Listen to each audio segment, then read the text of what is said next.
I think one thing we have to do is rewrite a more responsible history of what has happened in this land for a long time.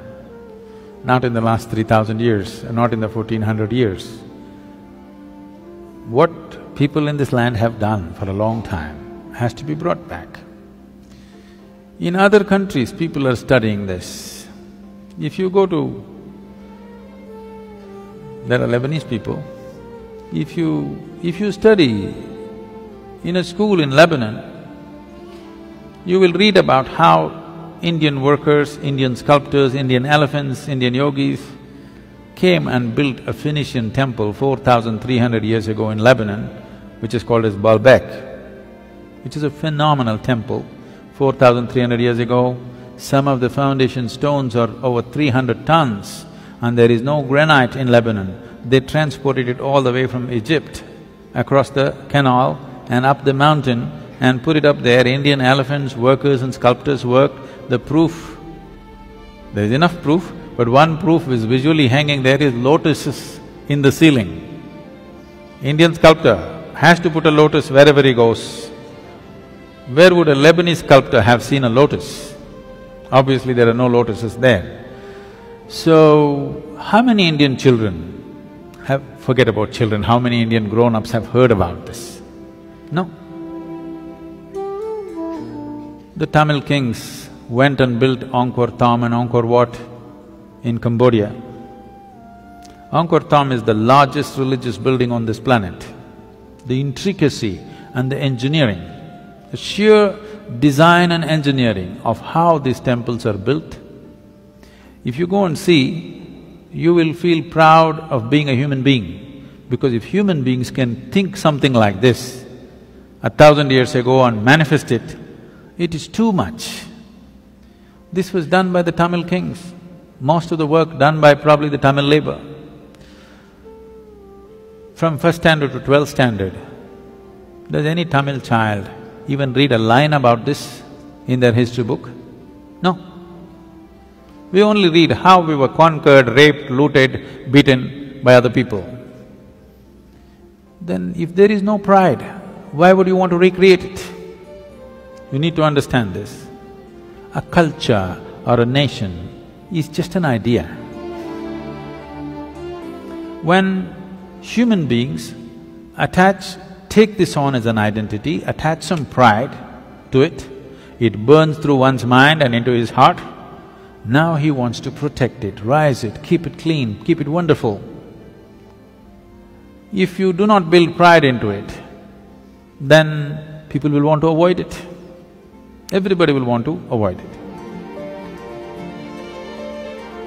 Now, whatever you think is most successful in the world, you will want to imitate that. Today, our idea of success has become purely economic, not aesthetic, it is not intelligence that we value, it is not wisdom that we value, it is not beauty or aesthetics that we value, it is not spiritual attainments that we value.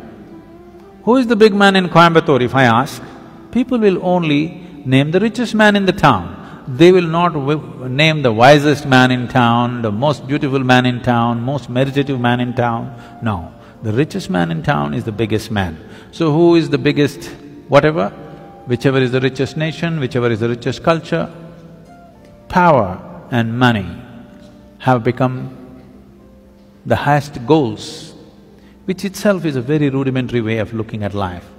Because of that, right now, I promised the American meditators, next 2 years I'm going to invest a lot of time in United States, because knowingly or unknowingly, they have taken on the leadership in the world. In a sense, see, if all the American people wear blue workman's clothes,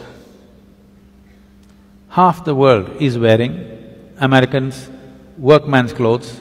You just go to any city, Mumbai or Chennai or Bangalore especially, you look down below the knees, more than 60% is wearing blue denims. When we have the most intricate weaves, there are over 120 weaves in the country which are unique and many of them are dying, no other culture on the planet has the variety of weaves that India has. All of them will die. Chinese silk is going to kill it unless all of you ladies make at least 20% of your wardrobe into handmade Indian weaves. They will all vanish in the next 10, 15 years.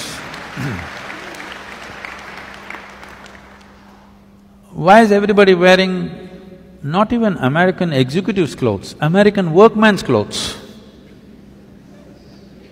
As if that's not enough, if they tear their trousers, everybody tears their trousers. Yes. It's all torn, but in a very expensive way. Now, if Americans put carbon dioxide in a bottle and drink it, even a kindergarten child knows human body needs oxygen, not carbon dioxide. But because America drinks carbon dioxide and says this is the real thing, more than half the world drinks carbonated water today. If you go to one of the remote villages here, there may be people, not in this area maybe, but anywhere else if you go, they might not have heard the word yoga, but they know what is Coca-Cola. Okay? So, I thought if Americans tear their trousers, everybody tears, Americans wear their pants down in their seat, everybody does the same thing, Americans drink carbon dioxide, everybody does that. So I thought if we can get America to meditate, the world will meditate.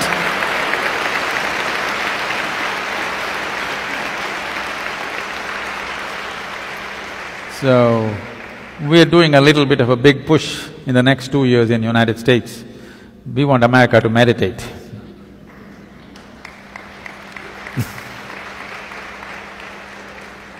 They're kind of getting ready, they're tired of the carbonated water.